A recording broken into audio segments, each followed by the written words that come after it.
Hi, my name is Jessica. I am 48 years old. I was born in 1976, and I have been feeling really strongly that I need to share my story.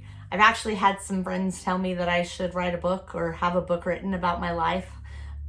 It's been pretty traumatic from the very beginning.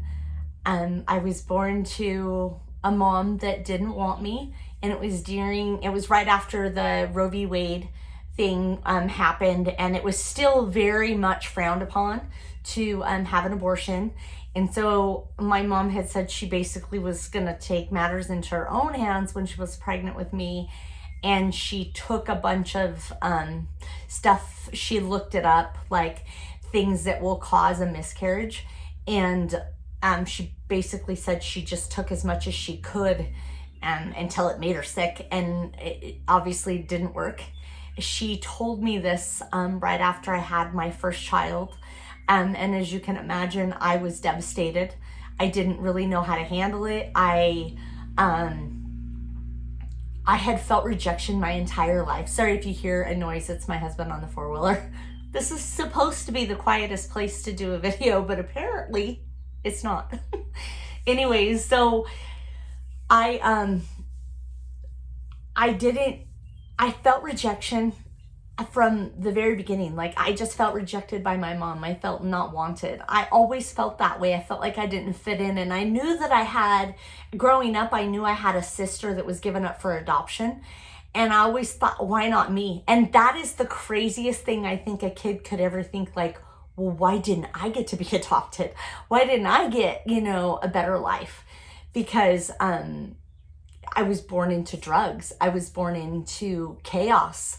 My dad was a drug dealer, and our house was raided when I was just a little girl. I was only about 5 years old, and we lived in a trailer, and my bedroom was kind of adjacent to that back door on the trailer. And so when they busted through the door, I was in my bedroom playing, and they screamed at me with guns pointed at my head to get on the floor. And I thought I was going to die. And I just remember thinking, like, I'm gonna die. And of course, they were there to arrest my dad and to take him away. And, there was so much going on. I was, and I was born deaf. And so I struggled just to do life, because nobody knew until I was 5 that I was deaf. And so I was kind of living in my own little world. And so traumatic things were maybe even more traumatic maybe for me because of my deafness. When you don't have, I didn't know sign language. Nobody was teaching me sign language. No, I didn't have hearing aids. Nothing was found until I went to school. And so, like, just trauma, like so much trauma, feeling unwanted by my mother, the drugs, the alcohol. And then my dad was abusive. He was extremely abusive. He would, he put a gun to my mom's head in front of us kids and threatened to blow her brains out. And I remember my brother jumping on his back and trying to get the gun away. And my brother was, he's only 2 years older than me, and he's fighting for my mom's life. And then the light in the bedroom got shot out. And of course, my dad has his version of the story of what happened, and my mom had hers. And all it mattered is that that's chaos and that's trauma, for me as a child. I remember when I started walking through all of this stuff with the Lord, it was very hard for me to go back and let God in those places, because I didn't want to remember. I really didn't want to remember. I wanted to stuff that down so deep, and didn't even want God to bring it up and to show me where he was at during that.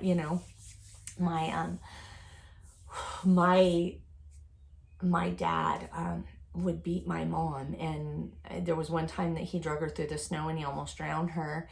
And she was trying to get away, and I'm not sure if this was the same time, just because I was so little, but she was trying to get away, and she had us kids with her, and she was getting us into the vehicle and getting us into the car. And was trying to leave, and my dad took the axe and beat the windshield in with an axe. And, you know, as a child, I always felt like I was going to die. Like that was like, I was constantly in fear of somebody was going to take my life. And, you know, all that was going on. And then on the other side of it, I was being sexually abused. So I'm deaf. I've got all this trauma. I've got all this rejection, everything else going on. And then I'm being sexually abused by a family member. And I can't tell. Like, there's just, I couldn't tell. You know, most kids don't. They don't know how because they feel guilt inside of them. So that was going on. And then when I was 7 years old, my dad was drinking, and he got on his motorcycle, no helmet, no shirt, and he was going 75 miles an hour, and he ran into a fence post, and he was completely mush, like his brain, he had road rash everywhere. And when they came to get him, they had to have a plane fly him because they didn't have regular life flight back then. And while he was on the plane, he died, and they actually had to bring him back to life. And he spent about a month in a coma. And then when he came out, he didn't know who we were, and he had to learn how to do everything all over again, you know. And he was a different person. He definitely it chilled him out for a long time. And then, you know, my mom and the trauma that she had dealt with that whole time, she just, after that, she left. She took us kids and she left, and she would leave us for weeks at a time when we were little to fend for ourselves. And my brother, 2 years older than me, was the one that had to take care of us. And it was complete chaos. And I just remember one time my mom was drunk. You know, she was using, she was drinking. She, you know, all these men that she was bringing into her life, and ours. And she got drunk one day or one night, and she had that same gun that my dad or her he shot the light out in the bedroom. Anyways, that same gun, and she had it up to her head, and I was 10 years old, and she was threatening to blow her brains out in front of us kids. And I ran across the street as fast as I could, and I begged the neighbor to call 911 that my mom was going to blow her brains out. And they came and got her and put her in jail. And when they let her out, she came to me and yelled at me because she had to go to jail. And I was just like, oh my goodness, like, I don't want my mama to die. Like, I still loved my mom, you know? And so it was a couple years after that I started to have really bad depression and anxiety.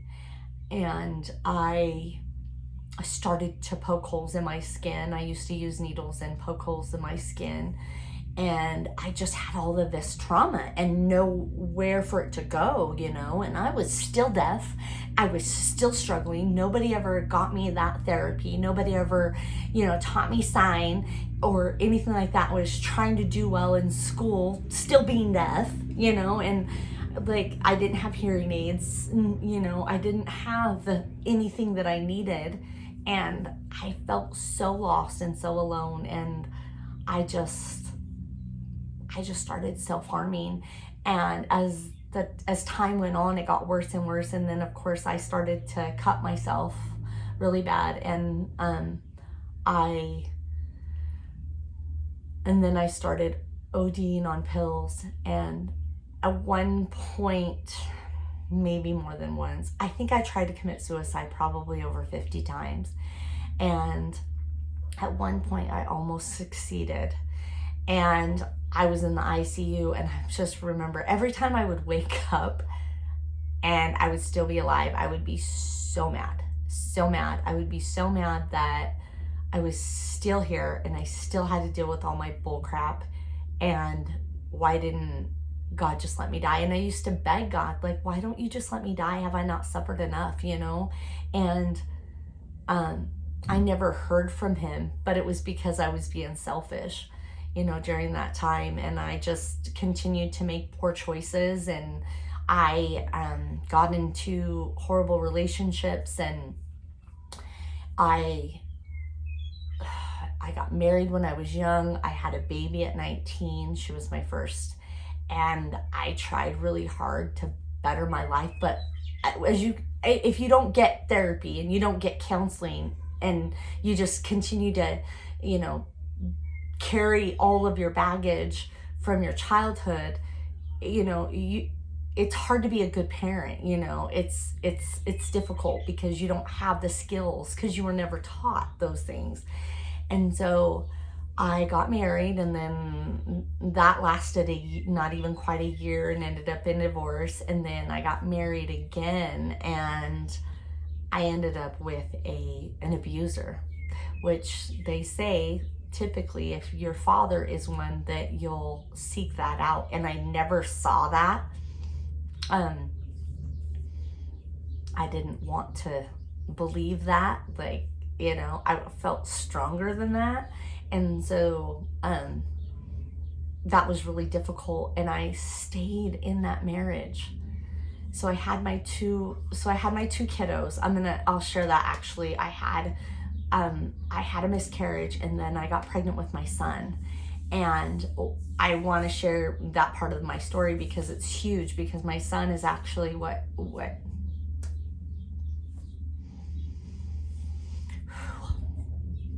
God used to catapult me to him. And when I was 6 months pregnant with my son, I was actually down in California visiting my ex-husband's family, and I started to have really bad cramping, and he rushed me to the hospital. And I hadn't had an ultrasound up until that point. In fact, I wasn't even seeing a doctor because he wouldn't pay for me to see a doctor. He was just a very selfish man. And they told me that I had a 2-centimeter pocket. It's like the tiniest little 2-centimeter pocket of amniotic fluid. 2 centimeters, 2-centimeter pocket of amniotic fluid is what they could find. And that my son had something severely wrong with him, and that if I carried him to term, that he would be a vegetable. And they asked me multiple times if I wanted to keep him on life support. And I kept telling them to leave my room, that I was never going to be able to make that decision. And I started to pray. And I didn't know God. I grew up in the church, a Christian, but I truly didn't know him. And I didn't know what faith was, because, I mean, you can talk about faith, but until you actually have to walk through it, you don't really know what it looks like.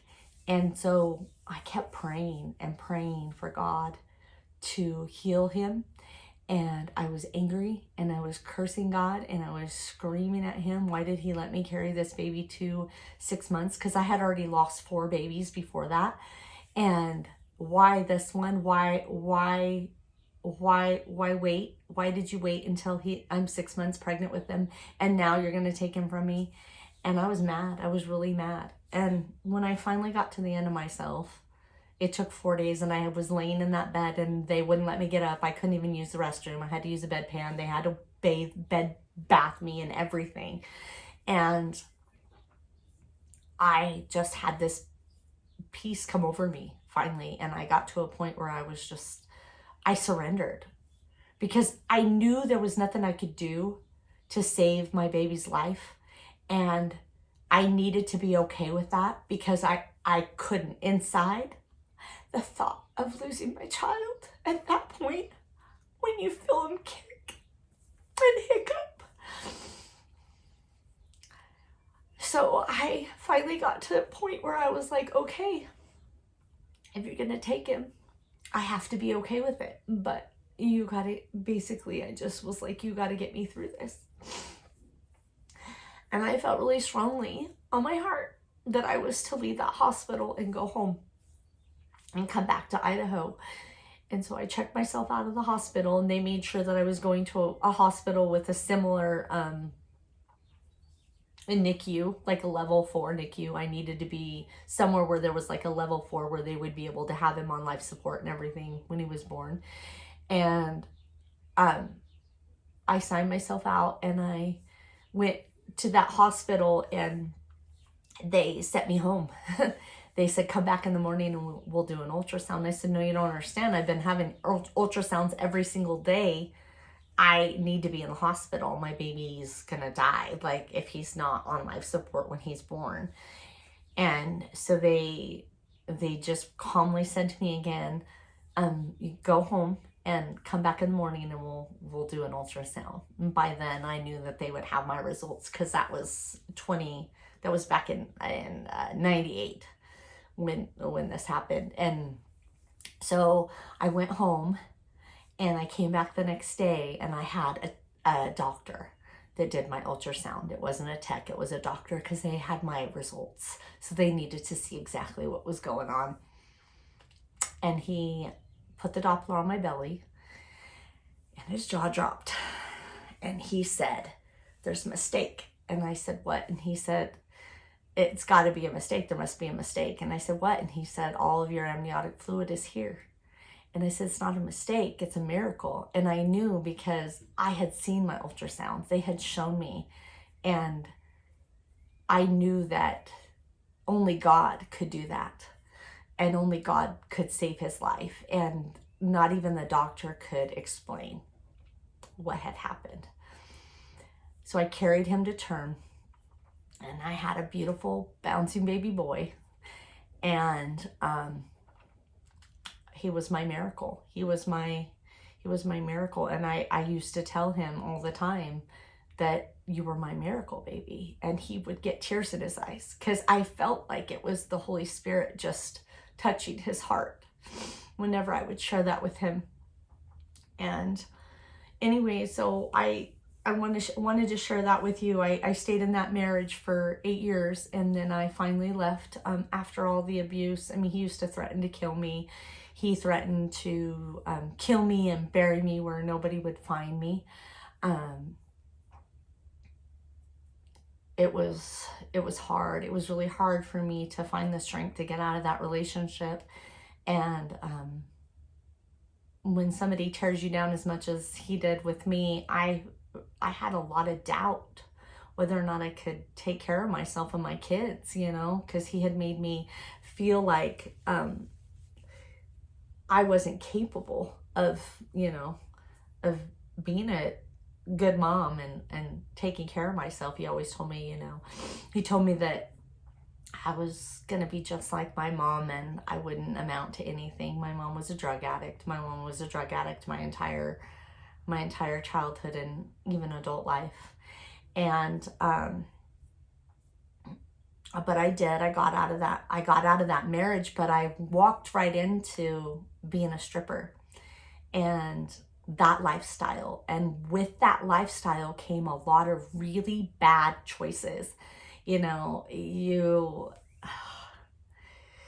the only reason why, I have to say this, the only reason why I actually went into stripping was because I lost my job. I was a caregiver because of my deafness. Still didn't have hearing aids, had already had my surgeries, had my eardrum completely replaced, and a prosthesis put in. And of course, then I'm still dealing with deafness in my right ear.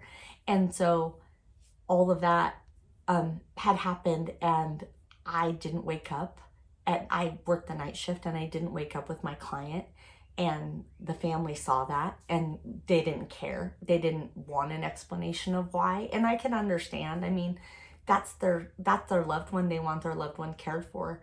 And I lost my job, and I couldn't afford to lose my job because I was a single mom. And so I did the next thing that I knew I could do, and that was I became a stripper. And so in that lifestyle, as you can imagine, you get sucked into so much crap. I was really fortunate that I didn't get into heavy drugs. I very easily could have, and I did actually have a doctor that was prescribing me stuff that I don't even know what it was. It didn't make me feel high, but I don't know what he was giving me. It was just, I had some injuries from dancing and it took away that pain. Um, I don't know. I don't know what it was, but anyway, so I got into dancing, and I really got into some really dark things during that time. I mean, as you can imagine, homosexuality, um, that lifestyle comes with it. And when you're exposing yourself to that lifestyle, you're opening a door to so many things. And I was drinking, I was smoking weed. That was my coping mechanism. I hated what I did.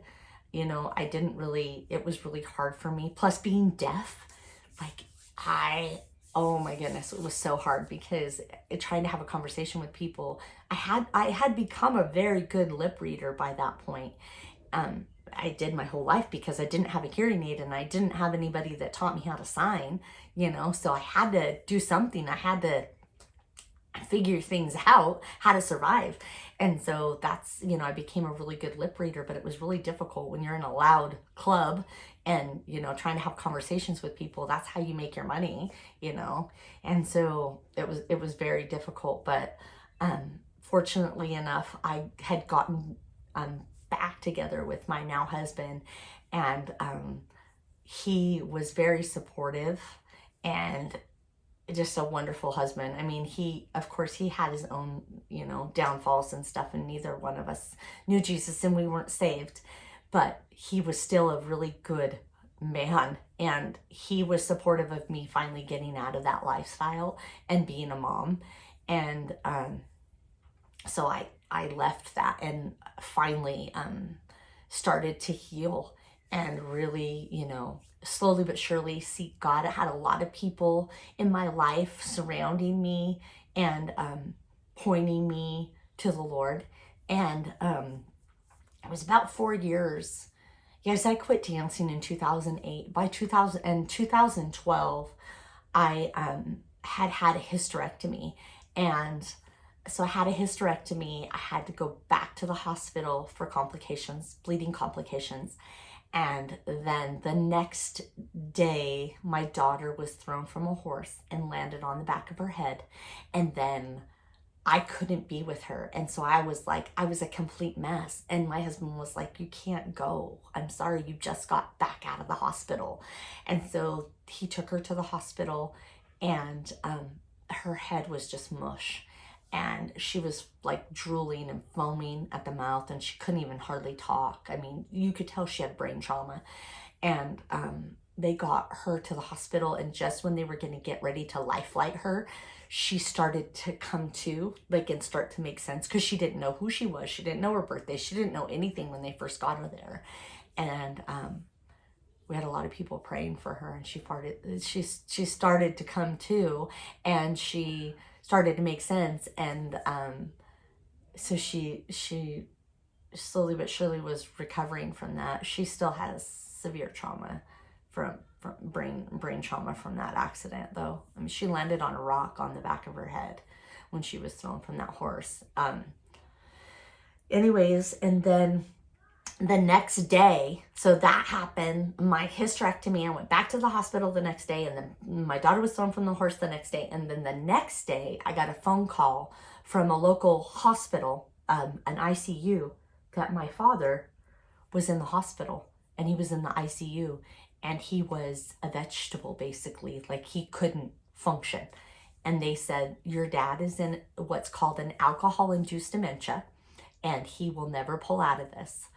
And I will never forget this moment. I stood up, and I could barely stand up because I was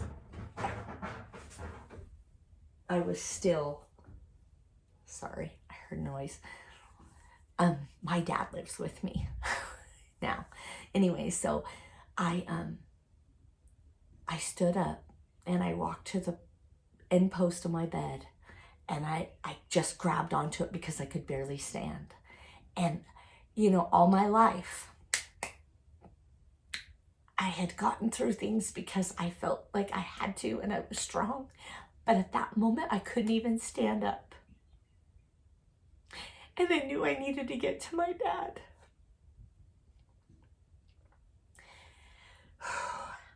And I said, God, I can't do this. And I felt him say, you've never been able to. You've never been able to, Jessica. And I knew then that I needed to seek him, that I wasn't going to be able to get through this by myself. And if you've ever had a hysterectomy, or if you know somebody maybe that has, it takes everything out of you. Like, you go from being this lively person that, you know, is doing life, and then all of a sudden you can't function. Like, it takes months to get back to where you were. It literally took me at least 6 months, if not longer, to get back to some kind of normal, if you will. And so I went through all of that, and then I started to really seek God. And then there was some more things. Like, I found out my kids were dabbling with drugs. Like, they were all, you know, teens, preteens. And I found out my son was, and I was like, oh no. And then that was it. I was just like, Lord, please no, not my kids. I will do anything it takes. Basically, I made a deal with God. I will do whatever you want from me. Please, not my kids. And so I just dove really deep into my relationship with God. And, you know, it was the very beginning, that I realized, once I started spending hours in the Bible and like doing Bible studies and stuff like that, I realized that, bitterness and anger towards my mom was holding me back. And I knew God had brought it up, and I knew that I needed to forgive her. But I had walked through my whole life feeling rejected and knowing that my own mom didn't even want me. And I remember standing in front of my big picture window, and I screamed. I was just like, God, she didn't even want me. She didn't even want me. She tried to kill me, and you want me to forgive her? And the Lord spoke to my heart, but I did, Jessica. I wanted you here, and I have a purpose for your life. And if you let me heal this, I'll show you what it is.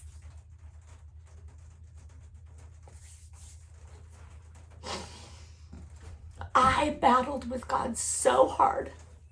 And that day, back and forth, because I didn't want to forgive her.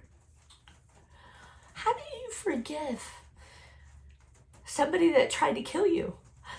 Your own mother that didn't even want you, that tried to murder you inside of her womb. How do you forgive? How do you forget that? But God showed me that what Jesus did on the cross not only forgave my sin, but it forgave my mom's. And if I let him take that burden off of my shoulders, that he would deal with it, and that I didn't have to anymore. And so basically what he showed me is that he gets to be the judge and jury, and that I can love my mom broken. And he changed my heart towards her almost immediately. And I remember I went to her, and she was still using drugs. She was so heavily into drugs. It was so horrible to watch.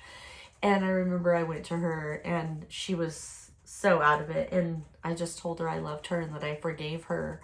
And, you know, of course, I know she was thankful, because she knew what she did was wrong, you know, which maybe that's where a lot of her torment came from, because my sibling wasn't as fortunate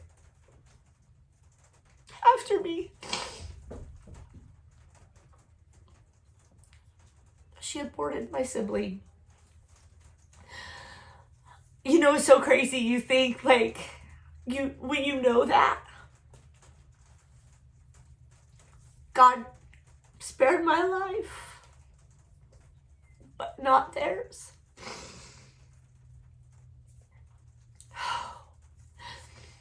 So I have to share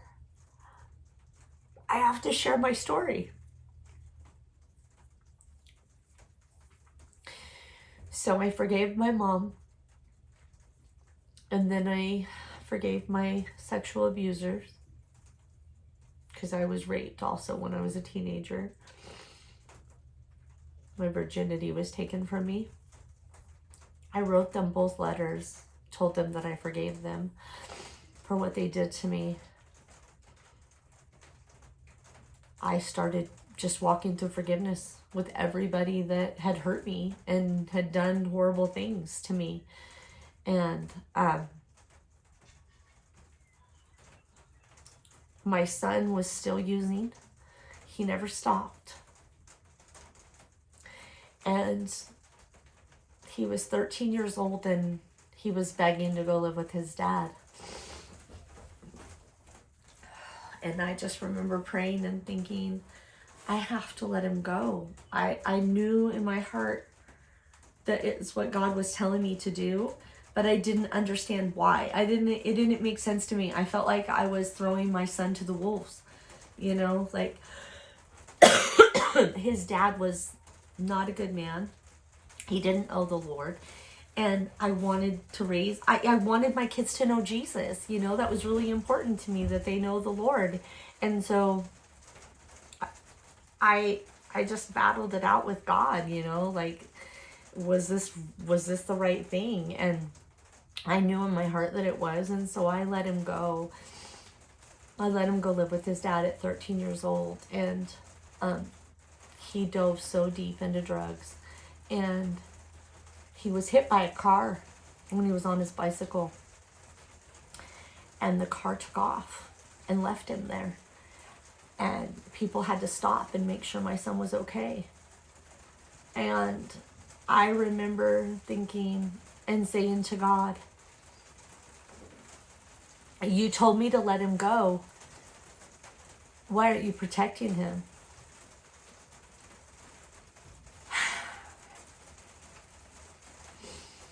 And I'll never forget, he said to my heart, not audibly, but I felt it. He said, Jessica, even if I take his life, you have to trust me.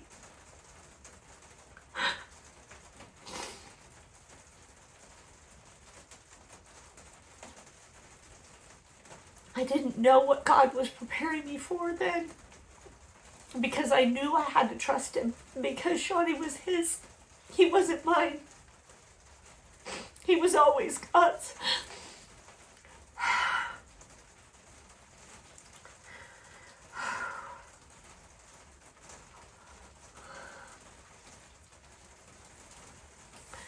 My son became a heroin addict after that.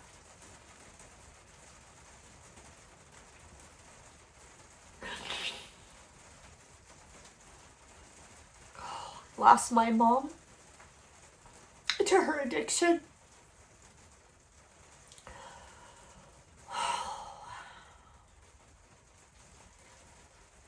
2016.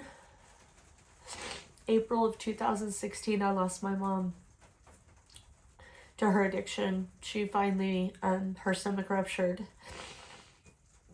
She took pills that were prescribed for her by the VA. Go figure. And we tried so hard to get her the help that she needed, but they kept giving them to her, so she was going to take them. And her stomach ruptured and she became septic, and it took 3 weeks for it to finally take over her whole body. And by that time, she just wasn't getting better. She had finally gotten off of life support though, and they got her off of the ventilator and all the, I mean, she was basically on every form of life support. They told me that she was on everything that they could put her on, but we got her off of all of that.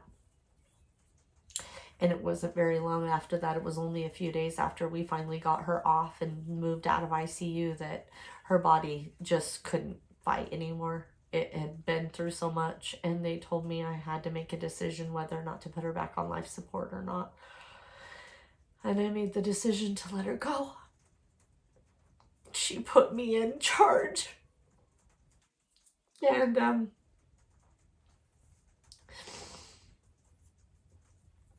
she died 14 hours later.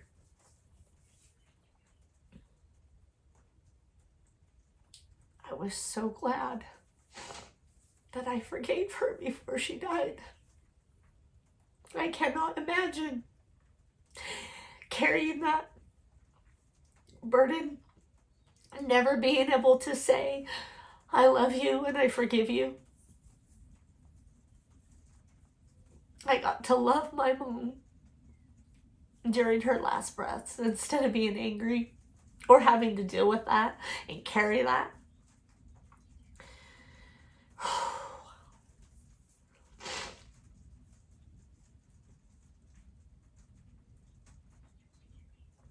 2019, Father's Day, my daughter told me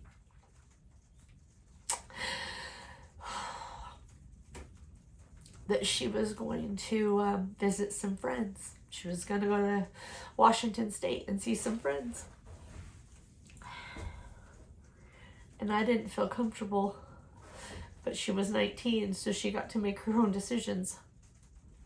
And I begged her not to go. I just, intuition, gut instinct, gut feeling, I don't know.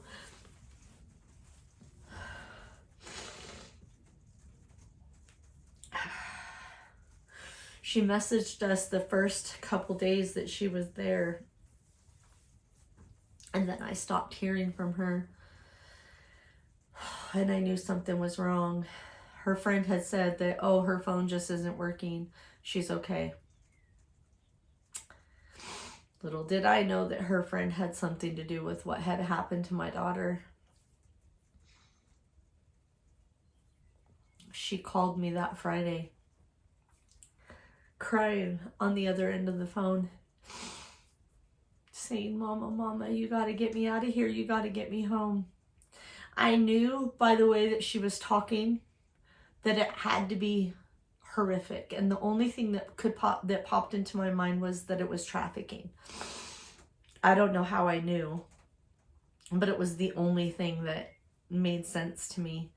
And she said, Mama, it's so much worse than you could ever imagine. Please come get me. Please get me home.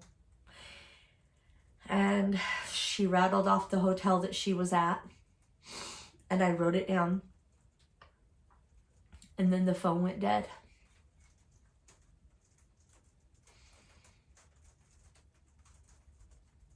And I fell to the floor.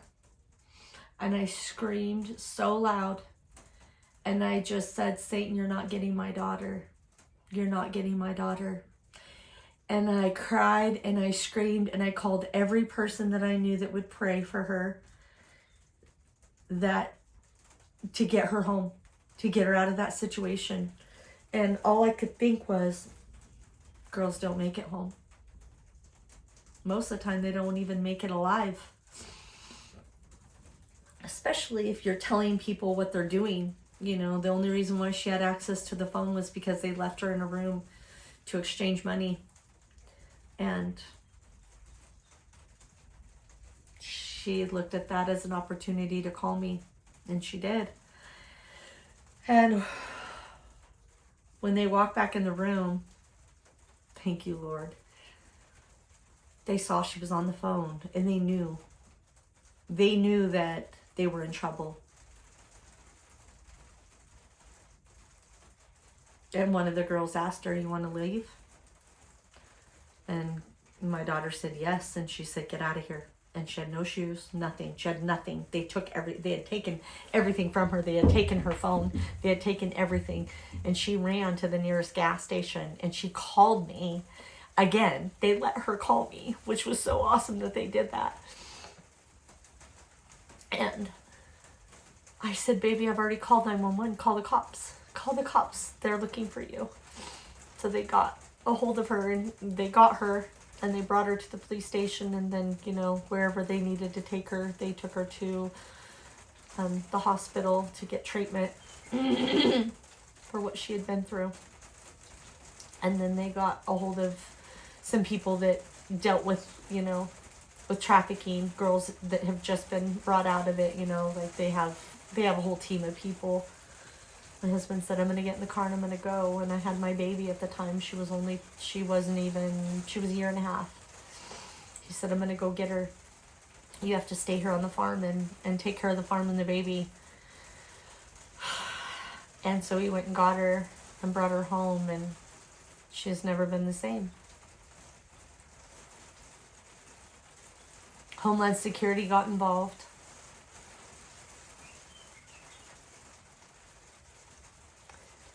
Thanks to them and that amazing team, within a year, they were able to track him down. And they finally arrested him with an underage girl. He had firearms, which he had warrants, and he had all kinds of, he wasn't supposed to have any kind of firearm or any kind of weapon. The grand jury is now taken over, and it's been since 2020, and this case is still not over. It's still in the courts. She's gone. God bless her soul. She went and testified. And there have been countless other girls. This man that did this to her, he was born into it. He's actually a product of trafficking. His father trafficked his mother. So a lot of people are like, well, how could you forgive for that? It's all he's ever known.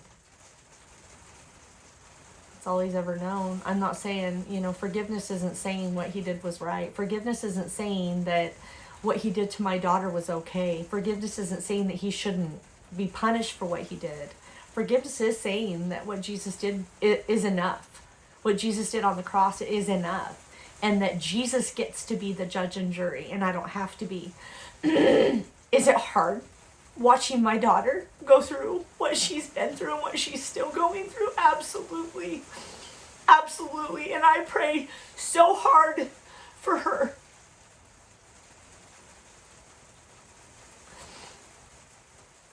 But what Jesus did was enough. And he gets to be the judge and jury of this situation. And I pray that one day my daughter can be an advocate for girls that have gone through what she's gone through. And I thought that would be the worst thing that I've ever walked through. And I can't say that the other is worse, because they're both bad. 2 years later,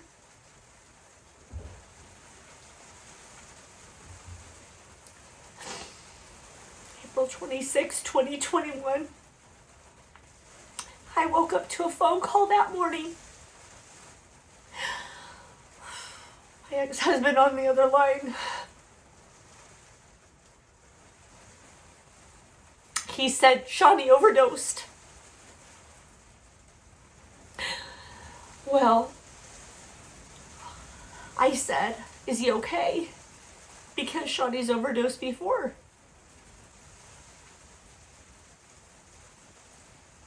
He said, no, he's not. I said, is Shawnee dead? And he said, yes, he is.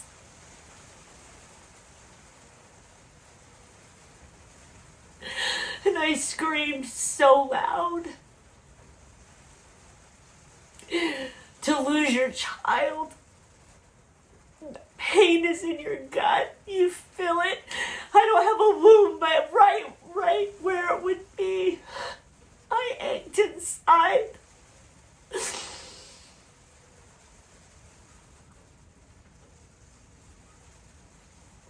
He left behind my granddaughter that was only 1 year old at the time. And I knew she would never remember him. And I just said, God, no, not my baby boy.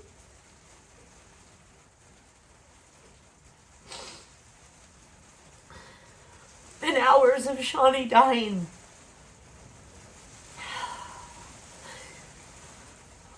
God called me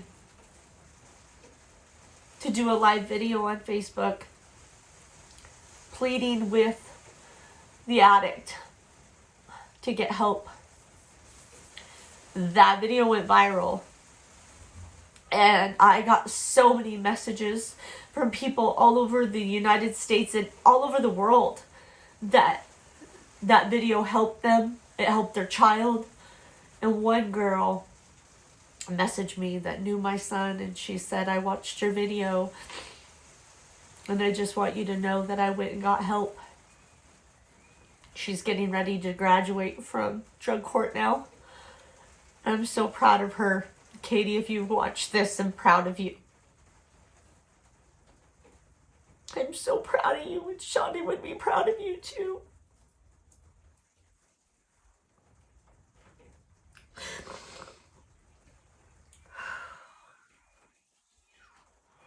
The tragedies didn't stop there.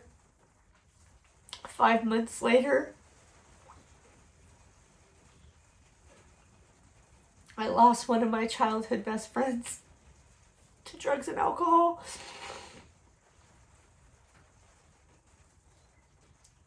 Since I was 8 years old, we had been friends. We did life together, had our kids together. Just 5 short months after losing my son, I lost one of my childhood best friends.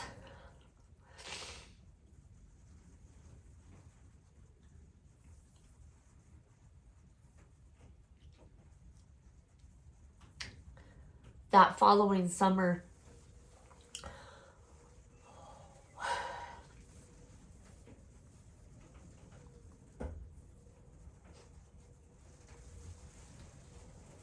my best friend, I named my daughter after her. They found her in their bathtub. She overdosed on fentanyl just like my son. She was there to hold my hand through losing my son.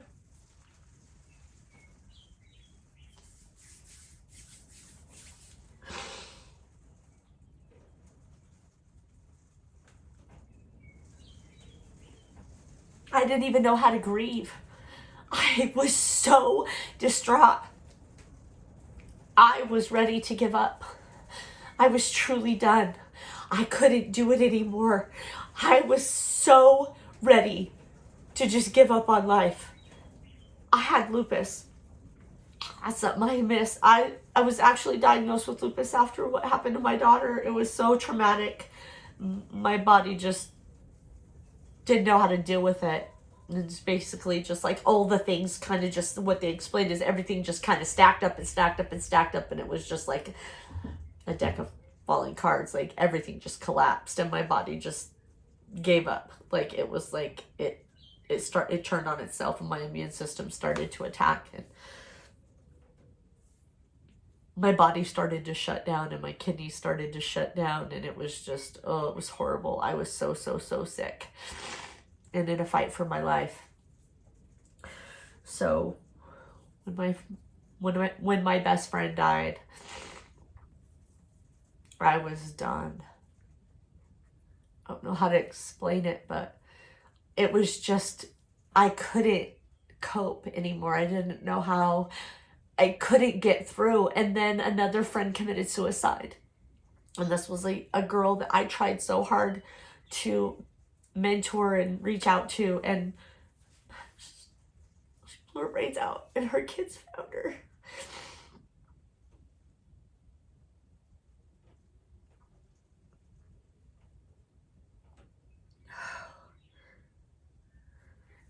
My story is so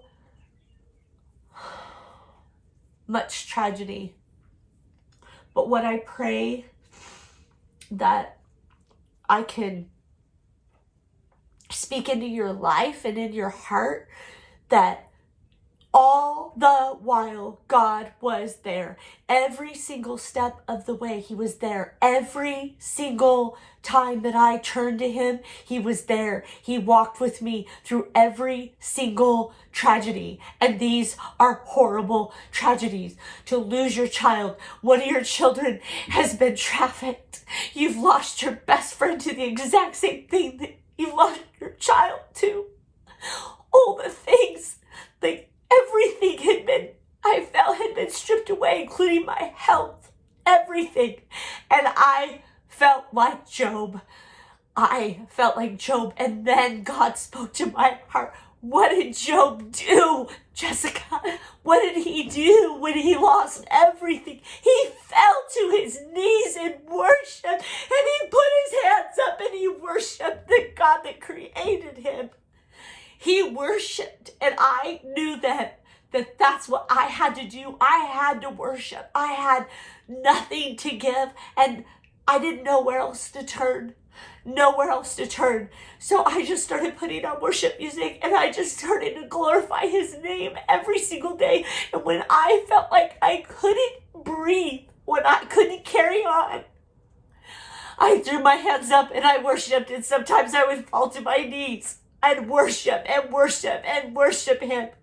And it was the only balm to my soul. It was the only thing that has ever got me through any of this. And for me to even find even the tiniest bit of joy in this life.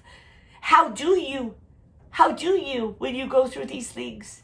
When you continue to go through these things? My tragedies and my trials are not over, and neither are yours. None of this is. In fact, I think it's only the beginning of what we're going to walk through. He showed me through Job's life. As I felt like Job, as I was going through all of this, what I needed to do. And so that's all I knew to do, was to worship him, to get into the word and worship him. And I learned that worship was the balm for a grieving heart. It was the balm for a grieving soul. So many days woke up and didn't know how I was going to get through my day. But God, he got me through. He's gotten me through, and he'll continue to get me through. And he is worth it. He is. And I feel really strongly that my life was supposed to be on display to show his glory, to show his goodness and his faithfulness, because he never walked away from me. Did I feel like I wasn't going to be able to cope and get through? Absolutely. There were many times where I felt like I wasn't going to be able to breathe and take another breath. Or did I even want to? Because the pain was so deep. But every single time I would come to him and I would lay it down at his feet and I would say, you are a good father. Your word is true, and I know that to be true. And you are going to work all this together for good. Moments after my son died, God gave me a peace that he would work it all together for good. And it has saved lives. My son's story has saved lives. My son is not hurting anymore. He's not in pain. He's in heaven. He's with Jesus. He got saved right before he died. He found the Lord before he died, and he's with him now. He's not suffering anymore. He's not struggling. I don't know about my best friends. I don't know. Is she there? I don't know. I don't know what her walk with Jesus is, but I know God's good. And I pray that through this, her children will somehow, some way find the Lord, And all I know is God is still good, no matter what. I don't know what her walk was or her walk was. And I may not know until I get to heaven, but I know that God is good, and he's still my God, and he's still the balm for my soul. And, just recently, about a year and a half ago, my dad moved in with me, because my dad, he lost his vision in his accident, he lost part of his vision and he kept getting in accidents, and he got to the point where he couldn't drive anymore and he wanted to move in with me. And mind you, I mean, this is the same man that put me through hell as a child. I didn't look at it like that, and I didn't remember it like that when he moved in with me, but I saw a lot of bitterness and anger and resentment. And I let him move in, and oh my goodness, that just instantly brought so much up, and I didn't know where the anger and the bitterness was coming from. And I was really angry with God, because I was like, I'm going through enough. I've lost my son, I've lost my mom, I've lost my best friends, I've lost, I've gone through all of this. I have lupus, and I have a 6-year-old that I'm raising, and is that not enough? And I really had it out with God many, many times, and obviously didn't get a stinking answer at all until I was real super angry, and my husband was pointing out, like, what's the matter? And finally I told him, I was like, you are kind to the man that was evil. Yes, I understand that he's not that same person now, but he was an evil man. He was a horrible man when I was growing up. He did horrible things. He caused me so much mental trauma and brain and damage in my brain that I never knew if I was ever going to be able to function as a normal human being. Thank God I was able to, and thank God he healed so much of my childhood and my trauma, but still. And God started to show me why I was still bitter, and what he was showing me is I basically had said, well, he got in his accident, he got brain damage, all these things happened to him, he got what he deserved. But that doesn't fix the trauma that my dad caused me. What fixes that is Jesus. It's only Jesus. The only thing that can fix it is Jesus.